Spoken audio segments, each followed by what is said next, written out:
Merry Christmas and welcome to the special Christmas edition of Fix Your Boat. So today I'm going to just summarize all the amazing things that have happened this year, just to remind myself and make a public journal a matter of record of the journey which I have been on. And so let's go back and say that I bought this boat a year and a half ago now. I bought it on July the 1st, 2022. And, you know, if you took me back there now and gave me that pot of cash that I still had left, which was about £7,000, I'd have had this boat sorted within a month, you know. But I like to do things the hard way. Let's go back even further, actually. When I was working in my job in Coventry, which is appropriately as far away from the sea as you can get in England, it's the furthest from every shoreline virtually, where I was brought up, and I was watching YouTube channels like Tom Cunliffe and Lady K Sailing. Lady K Sailing being an affable and articulate Canadian guy that took his life onto the water and had adventures on his boat and maintained it. And I thought, good God, and all the other YouTubers, I can't remember them, but there's so many out there that are journaling these incredible experiences they have and adventures on their yachts, good and bad. And I thought, you know what, I'm going to trade this whole thing in that I'm doing here at the moment, because it just isn't doing it for me. And because the market would crash, and the property market has crashed now, and I'd find it very difficult to cash my property in. And, you know, waiting another 10 years, well, what the hell? You know, I'd be too old. So, as a complete novice and a complete and a completely impractical man, just sold on the dream of what I'd seen, without really thinking that much. As I do, I ride my luck. I always have. I put myself in a situation and I figure it out. I follow my instincts. I follow my gut feeling, and I did. And it was a feckin' disaster, to be honest. The first boat I bought was during COVID. It was a charter boat, and I had to sell it eventually because I ran out of money. I couldn't even make the final payment on it.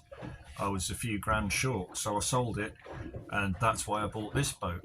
But then you really are going from having a boat professionally maintained in a marina, which should have earned money, but because of COVID I ended up spending money on it, which was a reasonable plan, to owning your own boat and having to do everything on it and having to restore it, which is what this boat is.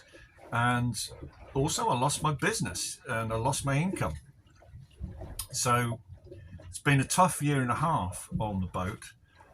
And I did start to make if you took me back there now with that pot of money, I'd have it done like that, you know. Well, it would take a month. I'd do the engine, check the engine, compression test the engine, get the engine properly overhauled. Yes, I would spend like £2,000 getting it overhauled, no problem at all, you know, because it's the heart of the boat. As it was, I just had some oil leaks fixed on it, and I thought that was enough. It wasn't. There was some major problem which caused it to lose its oil a month ago, and it just a month ago, 2 months ago. And to bring you up to date, it should be fixed next week when the parts arrive. But going back to then, I'd have fixed the engine, I'd have hauled it out, put it on hard, done the undersealing, and done what was needed to make it seaworthy, and then probably just fix things as the issues arose, as they would have done, because, you know, the windlass was on the point of giving up. That would have had to have been mended. Anyway, point being, I would have had it all done. So I've bought my experience the hard way, and I've learnt through failure, through trying and failing repeatedly. Failure, which we hope is just the flip side of success. It's just a point along the way to success. It can take in your failure is all the information from your success. You must diagnose your failure. So I'm not afraid to fail. Made a career of it, you know. So I'm ready for a huge success at this point in time, you know. They say that blessings come in disguises, and this one, the blessing of me fixing the boat, this is in a fucking good disguise, let me tell you that. Because it's all dressed up as failure and humiliation and financial hardship. But during that period of time, I have become, well, you know, I've run out of money, and I've done bits, and people have been kind enough to assist me with capital sums at points in time. I needed that, I'm afraid. But I have discovered the goodwill and the love of other people, and the charity and the decency of other people. And I've also discovered a lot of them who are complete rats, you know, and I'm sorting the wheat from the chaff. And here I am, embedded in a harbour in Thailand, southern Thailand, and the Thai people have been wonderful to me. Once they accepted me into their community, they have been incredibly helpful. They've lent me dinghies. There's a guy who just said, come and use my workshop whenever you want, given me lifts. I can't speak highly enough of them. And I think it's quite unusual, because generally they do have a more business-like relationship with phalangs, but I seem to have now been accepted into the community. I can't speak highly enough of these people. They are such wonderful people. So I had rediscovered the value of humanity, community, network, moral support from many individuals over the world through this channel, and through personal contact and direct messaging, etc.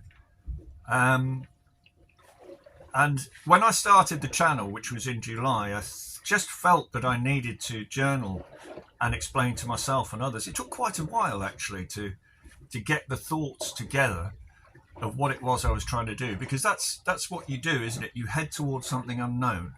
And I knew that the channel was an unknown quantity, but I felt it would be helpful. And initially I wanted it to be much more of a product sponsorship thing, where I would go and gain support from businesses and get some freebies in return. And it may still be that at some point, but the slogan of fix your boat, fix your life, fix the world has taken on a tremendous significance for me, because I intuitively understood that in order to bring order to this boat, I needed to bring order to my life, because my life was still disordered. I still was carrying a lot of bad habits and arrogance and hubris and the particular lifestyle barnacles that accumulate on you when you work in IT, that you're just sitting there ordering your food. Everything's so easy. Everything becomes meaningless. And I had to make the transformation from being that into a practical person. And I have made so much progress on that. So in addition to that, the slogan, fix your boat, fix your life, encapsulates the idea that these two things are independent. If I achieved the goal of fixing the boat, I know that I would have fixed my life, because as a necessary part of that journey, I need to fix my life. To fix the boat, I need to bring order into both, and one is a symbol of the other. One represents the other, and there is that close symbiosis between these boats. They take on, they're called she, and it's like having a mistress, and they're amazing and wonderful things that you bond with. And despite the weeks of living on liver soup, which is very tasty, it gets a bit repetitive, but the fiscal disciplines that have been imposed upon me, the necessity to rely upon others, the need to be honest about my own bad habits, including alcohol consumption, the eventual, I wouldn't say ever mastering of those habits with regard to alcohol, but it's so much improved. And then just recently, after I did the Spiritual Engines episode, which I think is number 17, but you can see that I did a thumbnail sketch of my spiritual beliefs in response to a request from somebody. And 3 days later, I was visited by this tremendously joyful experience of an encounter with God, or I don't know, who can say, but it was absolutely wonderful. Well, I can say it was God, and I believe in God. There you go, I've said it.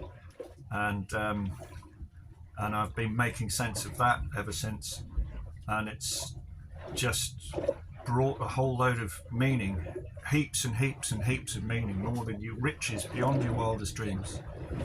And I also feel now qualified, even though I haven't actually fixed the boat. That will definitely be the next thing on the agenda, the actual physical completion of this work.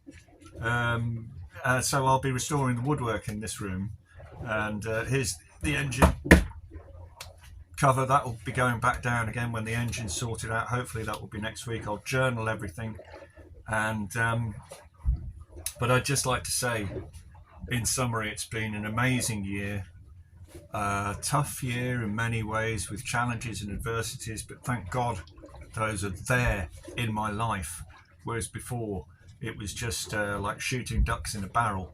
And I've lost weight, I've got fit, I feel mentally brilliant, I've restored my connection with the universe and religion, and I think we're all religious. I think wokeism and climate religions are evidence that we need to find something better and bigger than ourselves to answer the ultimate questions. Because even if you're an atheist, you've still got the same questions. Where did we come from?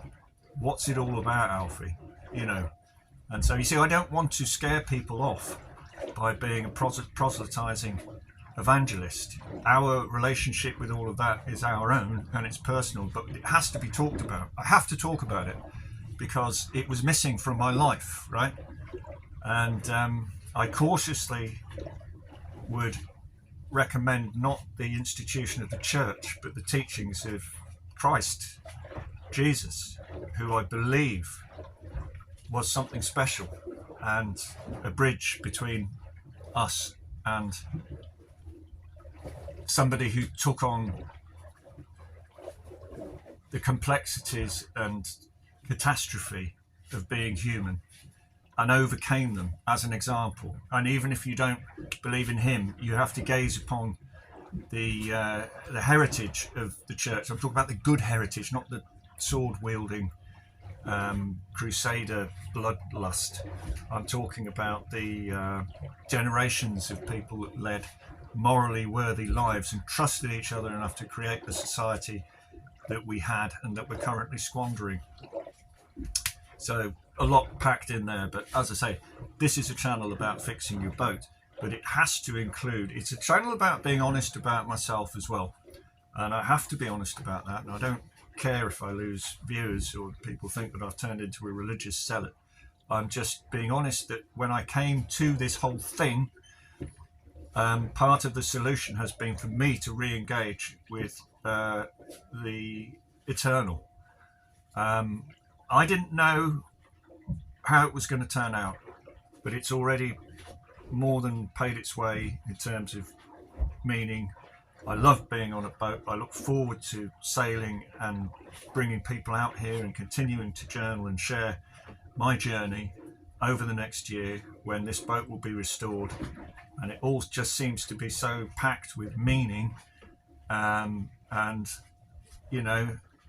stressful. You wouldn't believe how stressful it can be to not even have a penny in your pocket and to wonder where your next meal is coming from in a foreign country.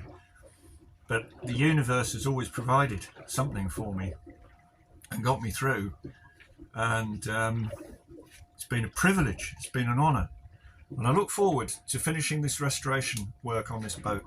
And this boat one day is going to be a boat that I can be really proud of, and will serve as a boat and as a metaphor for personal salvation, an antidote to the chaos of the modern world, and something which brings me into contact with everything that's really truly important in life, a vehicle and a platform for all of that, which I look forward to sharing with everybody. God bless everybody, whether you like it or not, and happy Christmas. Well, here we go. That was a bit of sloppy editing. That's where the engine should go, obviously. I'm taking you up on deck here to show you the neighbourhood, but originally the sound was very blowy. Now, most of these boats in this harbour are status symbols, and amongst them you have a few liveaboards. Like most of these boats don't go anywhere for 90% of the year. This guy is a French guy. He lives aboard, and look at his little dinghy there. That's just a little bathtub with a motor on. It probably cost him about, I've spoken to him about it, $100 or something. 15 years that served him as he's come and gone from his boat. Lovely bloke in his 70s. This boat's owned by a millionaire from England, and you give him his due, he comes and uses it in the high season which we're in. His dinghy would have cost about 3,000 quid, I should think. Dinghies are so overpriced. More of that later. Now, this guy is a sort of a